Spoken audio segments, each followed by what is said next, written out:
Mari kita berdoa. Bapak Ibu dan saudara yang Tuhan, sebelum kita merenungkan dan mendengarkan firman Tuhan pada pagi hari ini. Tuhan Yesus, pada pagi hari ini kami bersyukur Tuhan atas kasih dan anugerah yang Tuhan. Tuhan atas dosa kami kepada Tuhan kami. Dimana hari-hari ini Tuhan kami belum bisa berkumpul bersama-sama dengan jemaat Tuhan. Saya berfirman kepada kami Tuhan pada pagi hari ini, apa yang ingin Kau katakan buat kami, apa yang menjadi isi hati-Mu Kau katakan kepada kami.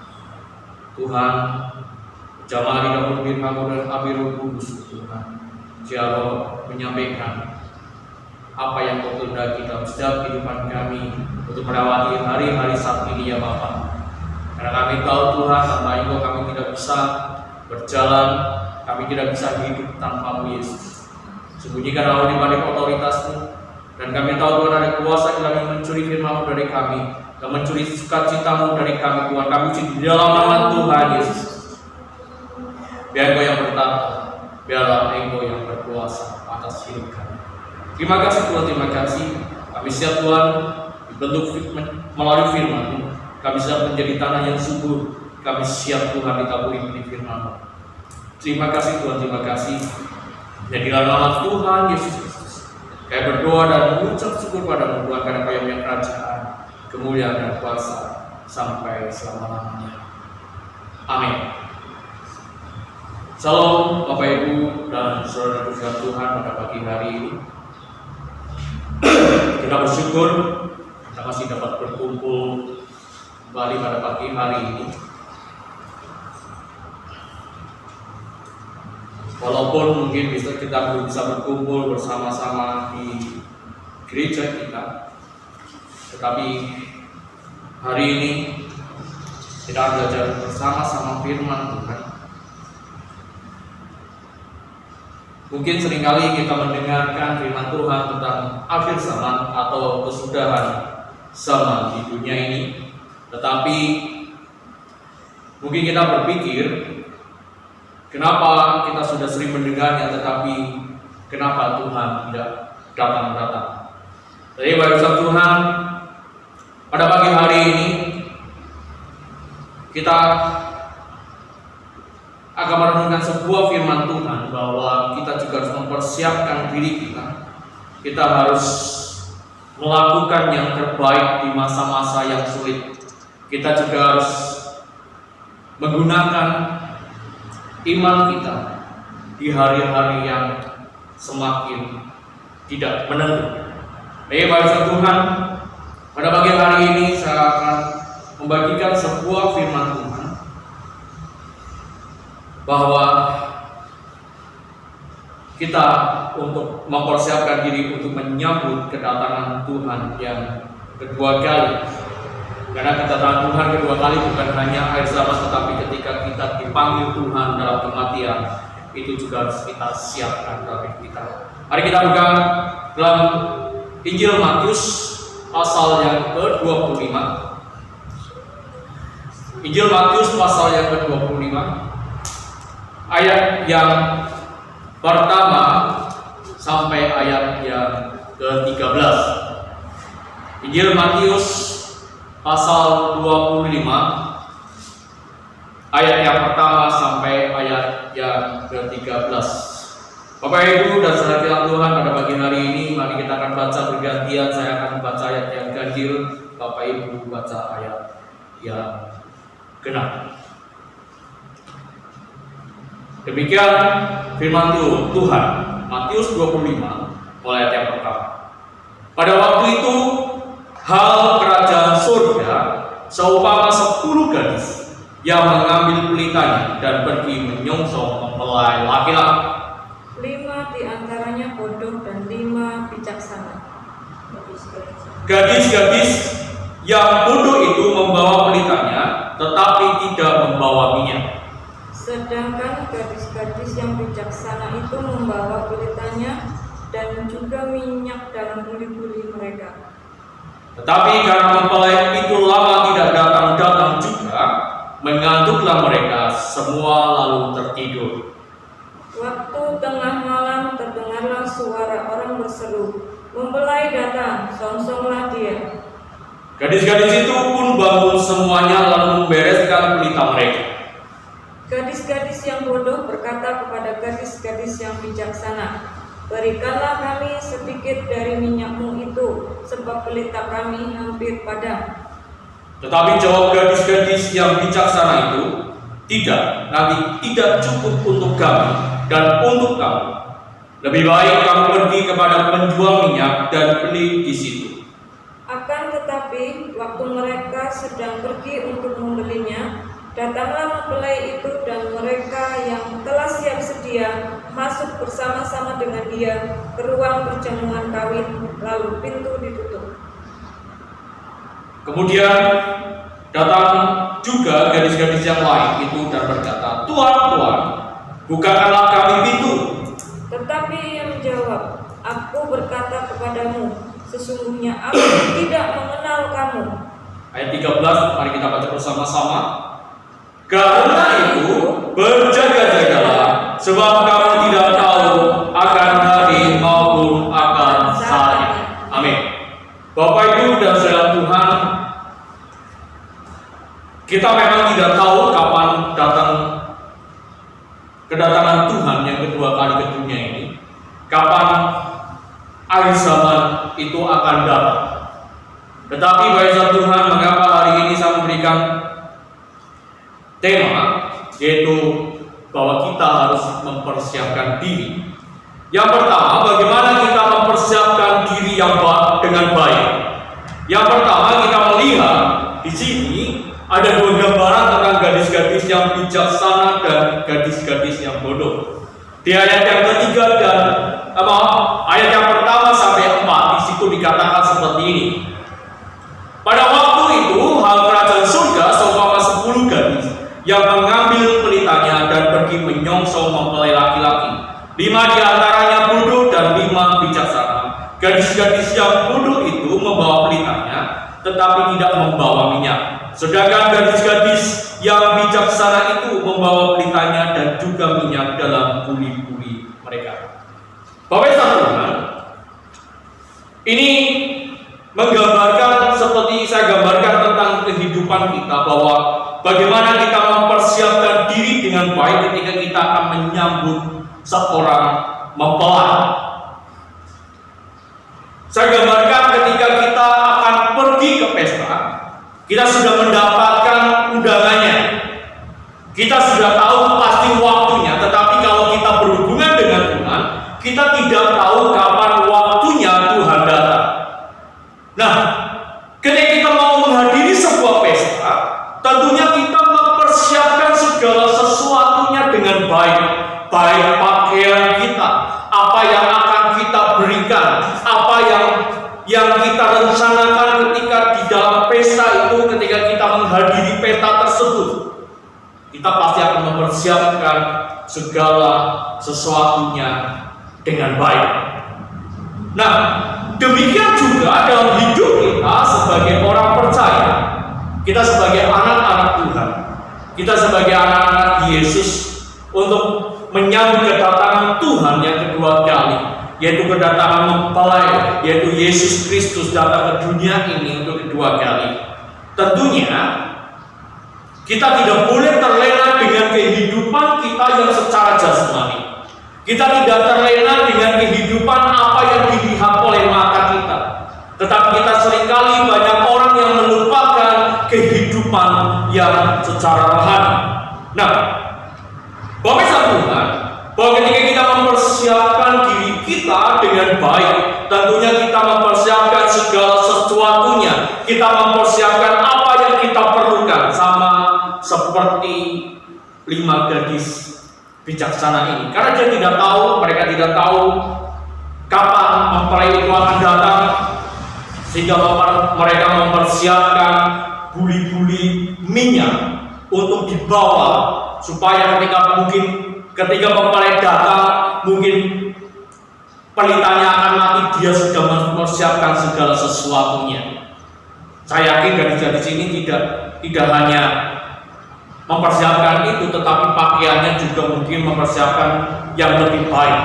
Nah, Bapak Ibu dan saudaraku dikasih dalam Tuhan, kenapa gadis bijaksana ini mempersiapkan segala sesuatunya? Karena gadis bijaksana ini dia tidak hanya berpikir tentang mempelainya kapan datang, tetapi dia mempersiapkan karena dia tahu bahwa mempelai itu datangnya tidak tahu kapan datangnya.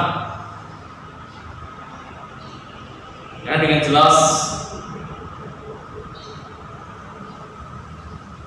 bahwa mereka tertidur di ayat yang kelima. Tetapi karena mempelai itu lama tidak datang-datang juga, mengantuklah mereka semua lalu tertidur. Jadi kalau kita tidak mempersiapkan segala sesuatunya dalam hidup kita, mungkin ada saatnya kita lelah. Tetapi kalau hidup kita, kalau iman kita dibentuk secara benar melalui firman Tuhan, kalau kita dibentuk oleh firman Tuhan dan kita mempercayai firman Tuhan dalam hidup kita, maka kita mempersiapkan dengan sebaik mungkin iman percaya kita. Kita lihat perbandingannya dalam 1 Petrus pasal yang ketiga, ayat yang ketiga sampai ayat yang keempat.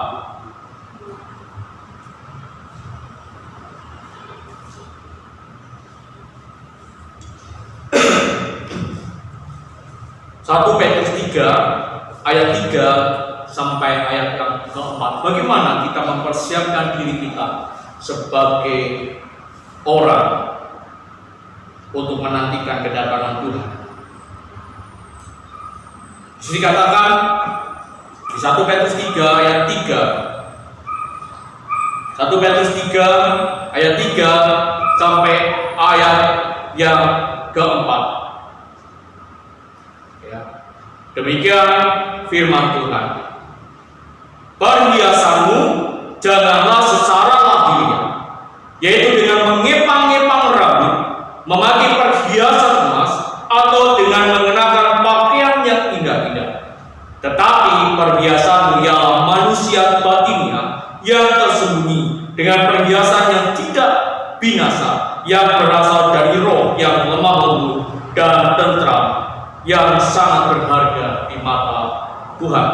Bapak Ibu dan Tuhan, ini sebenarnya di dalam perikop 1 Petrus 3 ini adalah tentang antara hubungan suami istri. Tetapi kenapa saya ambil hal ini? Karena sebagai orang yang mempersiapkan dirinya, seringkali kita mempersiapkan diri kita secara jasmani.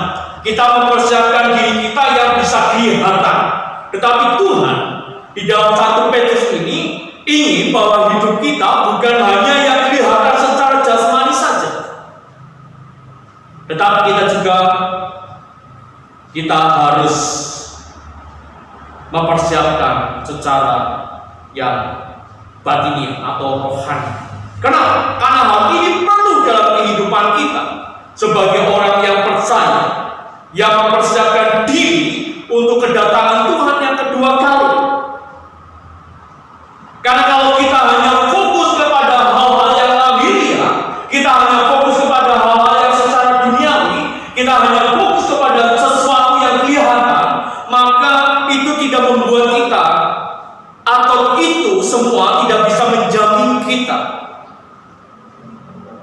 untuk masuk ke dalam kerajaan surga.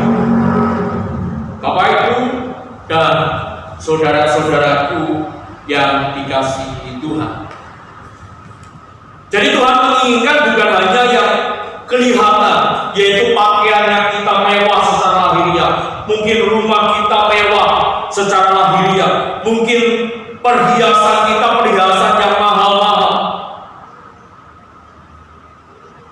Kenapa yang kita gunakan, kita lakukan di dunia ini semuanya itu tidak kekal. Itu bisa binasa. Makanya Tuhan menginginkan bahwa yang dibentuk adalah kerohanian kita. Mungkin hari-hari ini kita harus belajar banyak dari firman Tuhan. Kita akan belajar banyak bagaimana supaya kerohanian kita semakin meningkat, bukan hanya biasa secara lahiriah, tetapi hidup kita secara batiniah. Bapak Ibu dan saudara kisah Tuhan, ini memang tidak gampang, ini hal yang memang tidak mudah kalau kita mempersiapkan diri untuk kedatangan Tuhan kedua kali, yaitu dan mempersiapkan diri dengan baik. Itu yang pertama. Lalu yang kedua, atau yang terakhir, saya hanya akan membagikan dua hal. Yang kedua, bagaimana kita mempersiapkan diri. Yang kedua adalah menunggu dan berharap kedatangannya. Di ayat dalam Matius 25 tadi, di situ di bawah dikatakan bahwa ketika mereka 10 gadis bodoh dan 5 gadis bodoh dan 5 gadis bijaksana ini, ketika mereka mempersiapkan dirinya, ya, mereka menunggu. Bahkan ketika mereka menunggu, mereka sampai tertidur. Mereka karena tidak tahu kapan datangnya, sehingga mereka tertidur, mungkin sampai terlelap. Bahkan lampu pelitanya hampir padam, ya. Tetapi di ayat yang ke-6 sampai yang ke-13 dengan jelas dikatakan seperti ini. Waktu tengah malam terdengar suara orang berseru mempelai datang, song-song latihan. Gadis-gadis itu pun bangun semuanya lalu membereskan pelita mereka. Ayat 8, gadis-gadis yang bodoh berkata kepada gadis-gadis yang bijaksana, berikanlah kami sedikit dari minyakmu itu, sebab pelita kami hampir padam. Tetapi ayat 9, tetapi jawab gadis-gadis yang bijaksana itu, tidak, nanti tidak cukup untuk kami dan untuk kamu. Lebih baik kamu pergi kepada penjual minyak dan beli di situ. Bapak Tuhan,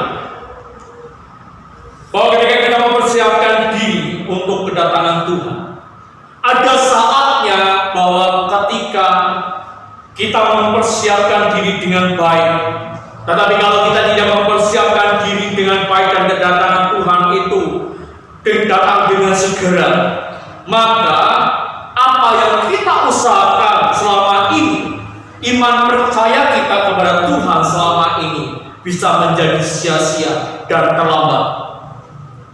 Kenapa? Karena disini katakan bahwa ketika mereka pergi, gadis bodoh ini ketika pergi membeli minyak, ketika saat itulah Tuhan datang. Kenapa? Karena ketika tengah malam itu, ketika pegawainya atau hambanya menyampaikan, yang berseru yaitu mempelai datang, song-song latihan, itu tidak membuktikan bahwa saat itu mempelai itu datang.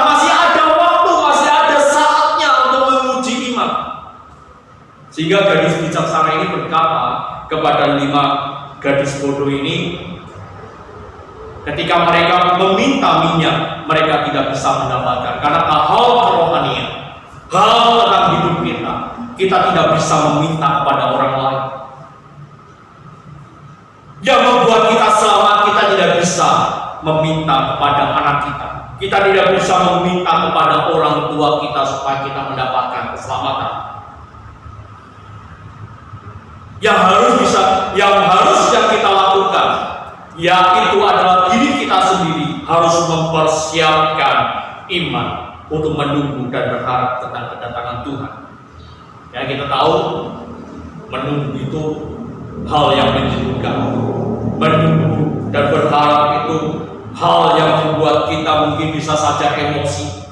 Menunggu itu membuat kita mengeluh. Menunggu itu membuat kita tidak menjadi orang sabaran. Menunggu itu bisa membuat mungkin kita bisa berkata, oh baik-baik saja ketika mungkin orang itu datang, tetapi sebenarnya di dalam hati kita marah. Karena hal menunggu itu bukan sesuatu yang menyenangkan. Menunggu sesuatu yang pasti itu tidak menyenangkan, walaupun itu pasti.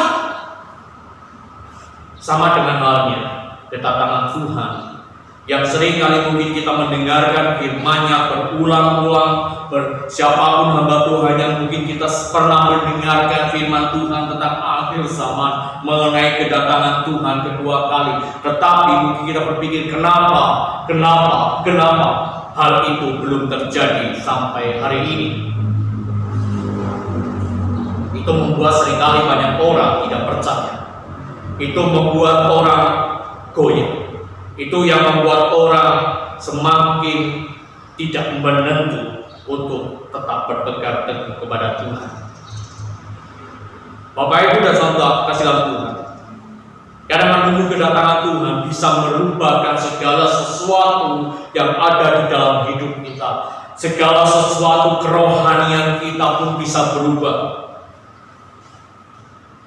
Makanya saya katakan bahwa ketika kita mempersiapkan diri untuk menyongsong kedatangan Tuhan yang kedua kali,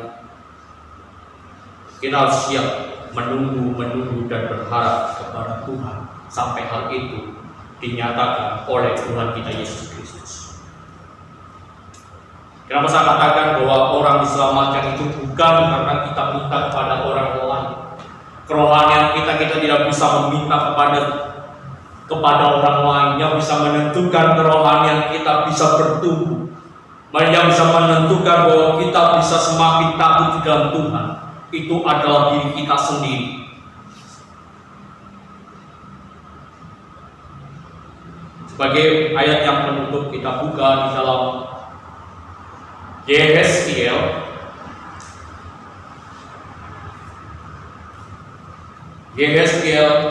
pasal yang ke-18 ayat 19 sampai ayat yang ke-24. Yehezkiel pasal 18 ayat 19 sampai ayat yang ke-24.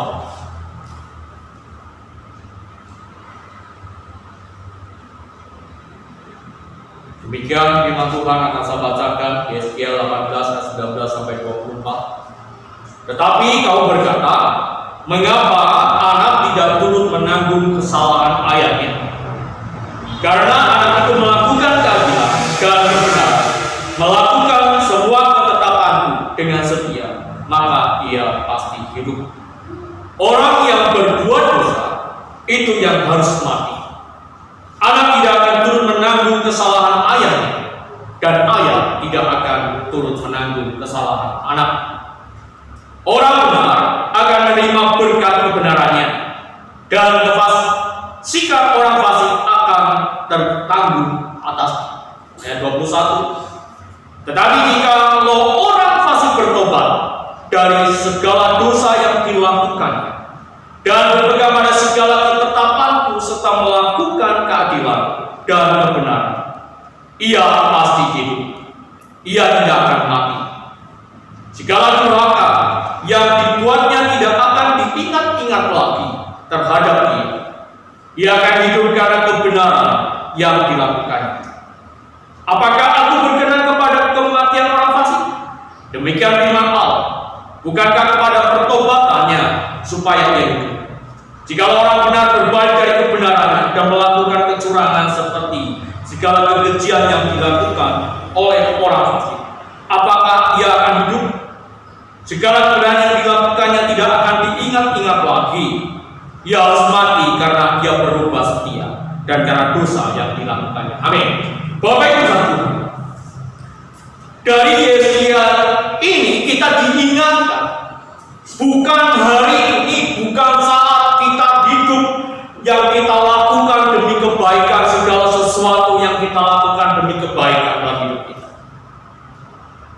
Perhatikan dengan baik-baik bahwa orang tua tidak bisa menanggung kesalahan anaknya. Seorang anak itu tidak bisa menanggung kesalahan orang tua.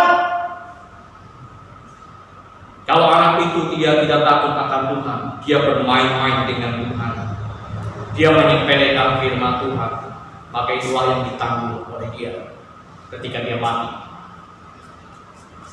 Walaupun orang tuanya dia melakukan segala kebenaran sampai kematian, atau sebaliknya. Tetapi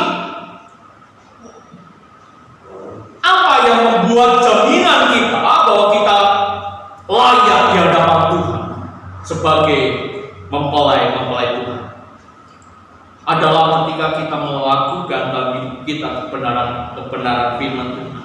Kita tetap berpegang teguh pada firman Tuhan. Kita tidak bisa menghakimi satu dengan yang lain. Kenapa? Karena hidup kita hanya ada di tangan Tuhan. Bagaimana kita melakukan kebenaran firman Tuhan? Bagaimana hidup kita melakukan apa yang dikehendaki Tuhan dalam hidup kita? Itu yang harus kita lakukan sampai kita bertemu dengan Tuhan kita, Yesus Kristus. Kenapa? Karena Tuhan mengatakan bahwa Dia tidak menjamin orang benar itu bisa masuk ke dalam kerajaan surga. Orang benar itu bisa memperoleh kehidupan kekal kalau di akhir hidup. Kalau di akhir-akhir hayat dia tidak melakukan kebenaran, bahkan ketika dia sampai mati. Walaupun selama hidupnya dia melakukan sesuatu yang benar, tetapi ketika mendekati ajal, ketika dia mendekati akhir hidupnya, dia tidak melakukan kebenaran firman Tuhan. Bapak Ibu dan saudara-saudari dan saudara-saudaraku yang dikasihi dalam Tuhan. Kenapa? Karena di sini dengan jelas di ayat 21 sampai 24 bahwa orang benar itu ketika dia berubah, dia berbalik dari kebenarannya, dia melakukan sesuatu yang jahat, maka dia pasti mati. Tetapi jika orang fasik, orang yang berdosa, dia bertobat, dia berbalik kepada Tuhan, itulah yang menjadi perhitungan dalam hidup. Dia berubah. Karena orang yang mau berubah, itulah yang diperhitungkan oleh Tuhan sampai akhir hidupnya. Jadi bangsa Tuhan, selain kita menunggu, selain kita berharap tentang kedatangan Tuhan yang kedua kali, maka kita harus selalu melakukan kebenaran dalam hidup kita sampai Tuhan datang. Jika kita mungkin sampai hari ini masih menjadi orang fasik, berbaliklah kepada Tuhan, supaya hidup kita juga melakukan kebenaran yang diinginkan Tuhan. Inilah yang harus kita siapkan dalam diri kita, dalam hidup kita sebagai orang percaya. Dan saya perpanjangkan firman Tuhan pada pagi hari ini. Bapak Ibu Tuhan, saya diingatkan sebuah lagu pujian, yaitu sebuah lagu pujian, yaitu Tuhan yang panggil, Tuhan yang panggil. Kita dulunya adalah kita adalah termasuk dulunya adalah orang-orang yang berdosa kepada Tuhan. Tetapi kita dibenarkan oleh iman, percaya kita, dan kita harus belajar hidup, yaitu belajar hidup untuk melakukan kebenaran firman Tuhan dalam setiap kehidupan kita. Itu memang tidak mudah, tetapi percayalah bahwa ketika kita melakukan apa yang dikehendaki Tuhan, maka kita layak di hadapan Tuhan dan kita menjadi gadis-gadis yang bijaksana. Kita lihat sebuah pujian, Tuhan yang panggil, Tuhan panggil orang berdosa. Tuhan yang panggil, Tuhan yang panggil, Tuhan tolong orang berdosa. Engkau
Terima kasih Tuhan buat kasih dan anugerah yang Kau berikan pada pagi hari ini. Juga terima kasih Tuhan buat firman-Mu. Apa yang Kau katakan buat kami, kiranya firman termateri dalam hati kami Tuhan, supaya kami mempersiapkan diri kami dengan baik, dan kami sabar menunggu dan berharap kepada Engkau Tuhan, menantikan kedatangan-Mu yang kedua kali. Hari-hari ini Tuhan, kami sedang diingatkan oleh Engkau bahwa kami manusia tidak ada apa-apanya. Engkau mengingatkan kami bahwa Engkau datang seperti pencuri. Kapan Engkau datang kami tidak tahu Tuhan, tetapi Engkau mengajarkan kami untuk mempersiapkan diri menunggu kedatangan Yesus. Ampuni segala dosa kami, ampuni segala kelemahan kami, kekurangan kami selama ini, sehingga kami berjalan tidak sesuai dengan kehendak Tuhan. Ampuni Tuhan, karena kami tahu kami membutuhkan kasih dan anugerah. Tuhan, Allah selalu berbicara terus pada kami dalam hidup kami, supaya kami mempersiapkan diri kami, bukan hanya kehidupan kami yang secara lahir, tetapi kami membangun manusia rohani kami, batin yang kami Tuhan, supaya kami layak di hadapan-Mu. Terima kasih Tuhan, terima kasih. Bersyukur Tuhan karena kami punya Tuhan dan Allah seperti Engkau, yang selalu mengajarkan kepada kami dan mengingatkan kami ketika kami melakukan kesalahan dan dosa. Terima kasih. Kami serahkan semuanya di dalam tangan Kau Yesus. Biar Engkau selalu berfirman dalam hidup kami. Biar Engkau berkata-kata selalu pada hidup kami Tuhan. Terima kasih. Hanya di dalam nama Tuhan Yesus Kristus, firman-Mu termantap dalam hati kami dan hidup kami. Terima kasih Tuhan. Haleluya. Amin. Bapak Ibu Tuhan, hari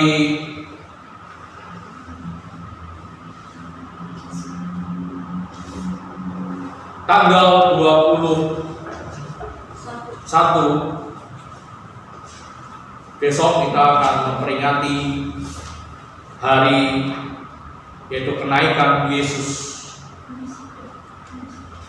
ke surga. Itu kalau tidak salah hari Kamis. Kita akan mengadakan ibadah. Nanti kita mungkin akan konsultasi bersama-sama. Mohon masukannya kepada Bapak Ustaz Nasihat Tuhan, apakah kita mau ibadah di gereja atau pas hari Pentakostannya itu mungkin awal-awal minggu akhir, atau mungkin pas Pentakostan kita berkumpul bersama-sama di tempat ini untuk mengawali ibadah kita. Mudah-mudahan sudah mulai diperbolehkan untuk ibadah bersama-sama. Itu adalah hari kemenangan kita di dalam Tuhan. Pemirsa Tuhan, itu yang mungkin dapat kami sampaikan pada hari ini. Kiranya Tuhan memberkati Bapak sekalian. Tetapi kita akan, sebelum kita akhiri doa ibadah kita pada pagi hari ini, kita akan akhiri ibadah kita akan berdoa sapa terlebih dahulu buat bangsa negara kita. Saya undang Bapak Ibu bangkit berdiri, kita naikkan sebuah batu pujian. Terima kasih Yesus.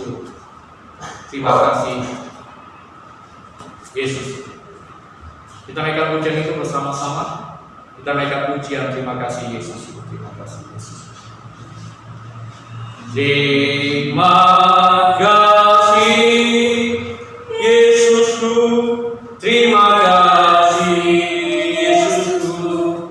Puji syukur hanya bagi Tuhanku. Terima kasih Yesusku. Terima kasih Yesusku. Puji syukur hanya bagi Tuhanku. Puji syukur hanya bagi Tuhanku. Tuhan Yesus, kami bersyukur Tuhan buat kasih dan anugerah-Mu. Sebelum kami pulang ke rumah kami masing-masing Tuhan, pada pagi hari ini kami berdoa Tuhan buat bangsa negara kami, untuk pemimpin-pemimpin kami, dari Bapak Presiden, Wakil Presiden, dan menteri-menterinya. Kau pakai mereka Tuhan, ketika saat-saat ini mereka masih menangani COVID-19 ya Tuhan, itu virus corona. Sampai hari ini, karena semakin banyak orang yang terkena, semakin banyak orang yang terpapar virus corona Tuhan. Tuhan, jika bangsa kami melakukan banyak dosa, ampuni segala dosa bangsa kami. Inilah dosa kami Tuhan. Kau untuk setiap anak-anakmu Tuhan, kami tetap berdoa untuk bangsa kami Tuhan. Kiranya lalukan virus corona yang dari bangsa negara kami Tuhan sesegera mungkin Tuhan. Tetapi karena Engkau yang berkuasa, Engkau yang berkehendak Tuhan dalam setiap kehidupan kami, Engkau yang berkuasa atas semua bangsa-bangsa di seluruh dunia. Terima kasih Tuhan, terima kasih juga setiap bangsa yang negara-negara yang terdampak virus corona pada sampai hari ini. Tuhan, Kau lindungi mereka, Kau jagai mereka, dan pulihkan semua bangsa-bangsa yang ada, terutama bangsa-bangsa yang takut akan Engkau. Tuhan, terima kasih Tuhan. Jika tidak lupa kami berdoa untuk tim medis Tuhan, dokter dan suster yang menangani virus corona. Baik mereka yang mungkin sudah terpapar virus corona, kiranya jamah sembuhkan dan kuasa dalam di dalam nama Yesus Kristus. Kau menyembuhkannya Tuhan, memulihkannya. Tuhan yang mereka Tuhan yang tidak terkena juga Kau lindungi, jagai mereka Tuhan, karena kami tahu Engkau adalah Allah yang luar biasa. Terima kasih Tuhan, juga setiap anak-anak-Mu yang ikut di dalam tenaga medis, baik dokter maupun suster, Kau juga lindungi mereka dan kuasa-Mu. Karena kami tahu Tuhan, kami manusia terbatas, kami tidak mungkin bisa melawan virus itu. Kami tidak bisa Tuhan berkata kami kebal terhadap virus itu, tetapi kami tahu punya Tuhan Allah yang dahsyat seperti Engkau. Terima kasih Tuhan, terima kasih Tuhan Yesus. Juga kami berdoa untuk Provinsi Jawa Tengah, untuk gubernur-gubernur dimanapun mereka berada, Kau pakai mereka masing-masing. Baik juga Gubernur Jawa Tengah yaitu Bapak Ganjar Pranowo, Kau pakai berikan hikmat marifat, Kau pakai berikan kuasa-Mu ya Bapa, supaya dia melakukan kebijaksanaan sesuai dengan hikmat dan petunjuk Yesus. Terima kasih Tuhan. Tidak lupa kami berdoa untuk wali kota, bupati se-Jawa Tengah, Kau pakai mereka semua, terutama untuk Kabupaten Tegal, Ibu Umi dan UPTD yang ada yang ikut menangani virus corona ini Tuhan. Kau berkati, Kau lindungi dan berikan kesehatan Tuhan. Terima kasih Tuhan, terima kasih juga tingkat camat, kelurahan, RW, RT, bahkan keluarga yang paling kecil Tuhan. Kau pakai kami Tuhan untuk ikut bersama-sama menangani virus corona ini dengan stay at home Tuhan, tetap tinggal di rumah untuk menjaga satu dengan yang lain, tidak menyebarkan satu dengan yang lain Tuhan. Terima kasih Tuhan, terima kasih jika kami melakukan kesalahan dan dosa, ampuni segala dosa kami, ampuni segala apa yang kami perbuat Tuhan. Terima kasih Tuhan, terima kasih. Terima kasih Yesus, terima kasih juga setiap hamba-Hamba-Mu dan anak-anak-Mu dimanapun mereka berada, yang Tuhan Kau berikan kekuatan dan kesehatan dan lindungi mereka melalui di atas kota benteng-Mu Tuhan. Terima kasih Tuhan, terima kasih juga setiap hamba-Mu yang terkena, kiranya Kau sembuhkan di dalam nama Yesus Kristus, dan juga anak-anak-Mu yang Kau sembuhkan di dalam nama Yesus Kristus, supaya mereka tetap menjadi kesaksian di dalam hidup mereka. Kami tahu Tuhan, kami punya banyak kelemahan dan kurang sebagai manusia, tetapi kami punya Tuhan yang selalu menyempurnakan hidup kami. Kami punya Tuhan yang selalu mengingatkan hidup kami. Terima kasih Yesus, terima kasih. Tidak lupa kita berdoa untuk setiap jemaat-Mu pada pagi hari ini. Tuhan memberkati setiap anak-anak-Mu yang sakit, sembuhkan dan kuasa-Mu, yang imannya lemah kuatkan, yang dari Engkau angkatkan mereka kembali. Engkau tidak meninggalkan mereka sedetik pun, bahwa Engkau bersama-sama dengan mereka. Yang mereka juga mau berkati dalam pekerjaan, usaha mereka. Tuhan yang masih berikan hikmat marifat dari Engkau, supaya mereka mendapatkan hasil yang terbaik. Berikan hikmat ketika mereka mengerjakan sesuatu, dan tetap menjadi saksi-Mu dimanapun mereka berada. Terima kasih Tuhan, terima kasih. Juga Tuhan, kami berdoa buat kami semua, buat gereja tempat ini, kiranya Kau campur tangan Tuhan, Kau kirimkan jiwa-jiwa yang baru Tuhan. Dengan kuasa-Mu kami percaya akan ada penuaian. Dengan kuasa-Mu kami percaya akan ada kuasa yang dinyatakan dalam gereja-Mu tempat ini Tuhan. Terima kasih Tuhan, terima kasih. Kiranya mujizat dan kuasa-Mu akan dinyatakan Tuhan. Terima kasih Tuhan. Tidak lupa kami berdoa Tuhan buat organisasi GPP yang ada, Kau berkati setiap hamba-Mu, berkati setiap anak-anak-Mu dimanapun mereka berada. Kau campur tangan dalam setiap kehidupan kami, supaya kami semakin kompak, semakin solid Tuhan, supaya nama-Mu dipermuliakan. Karena kami tahu Tuhan banyak isu yang sedang menerpa gereja-gereja kami Tuhan, tapi kami tahu kami punya Tuhan yang dasar, yang sangat membela kami. Karena pembelaan kami bukan pembelaan hanya dari manusia, tetapi kami membutuhkan pembelaan-Mu ya Bapa. Terima kasih Tuhan, terima kasih di dalam nama Yesus Kristus. Bapak yang ucap kasihlah Tuhan pulang di dalam nama Tuhan Yesus Kristus. Kiranya Tuhan Yesus Kristus membawa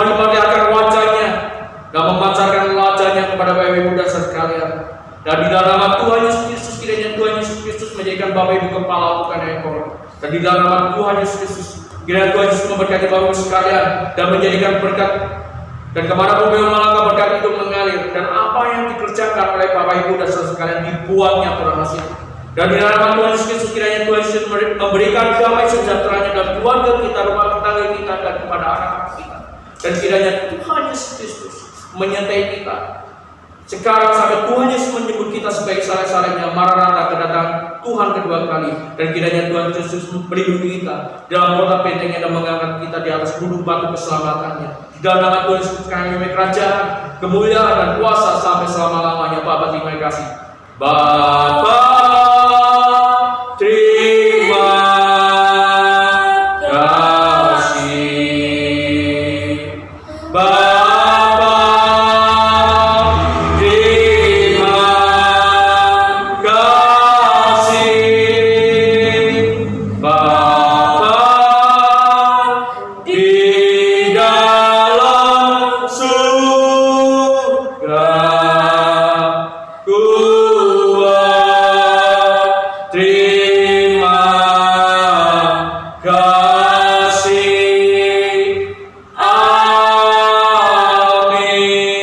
Tuhan memberkati.